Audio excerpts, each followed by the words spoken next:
דום נשימה בשינה הינה הפרעת שינה כרונית המאופיינת בהפסקות נשימה במהלך השינה, הגורמת להתעוררויות חוזרות ונשנות במהלך הלילה. הפרעה זו מלווה לרוב בנחירות ועייפות מוגברת במהלך היום. כמיליארד איש ברחבי העולם סובלים מדום נשימה בשינה. בזמן אירוע הפסקת נשימה, בסיס הלשון צונח וגורם לחסימה בדרכי האוויר. רמות החמצן יורדות, והמוח מפעיל מנגנוני חירום בכדי לחדש את פעולת הנשימה.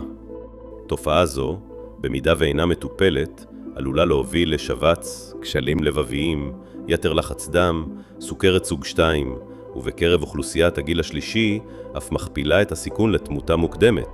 הפתרון הנפוץ ביותר כיום הוא מכשיר CPAP, המזרים אוויר בלחץ מתמשך באמצעות מסכה וצינור לשמירה על דרכי האוויר פתוחות. יותר מ-50% ממשתמשי ה-CPAP נוטשים את השימוש במכשיר בעקבות אי-נוחות, תחושת מחנק ורעש כבר בשנה הראשונה.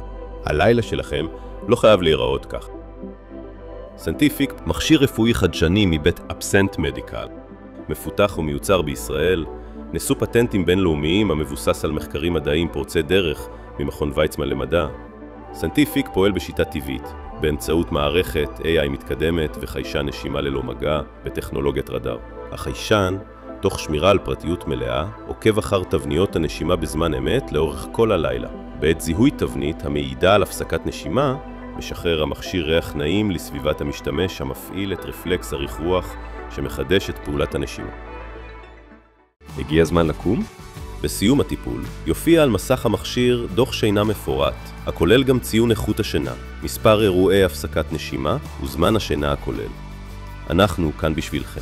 בכל שאלה ניתן ליצור קשר עם מוקד הלקוחות שלנו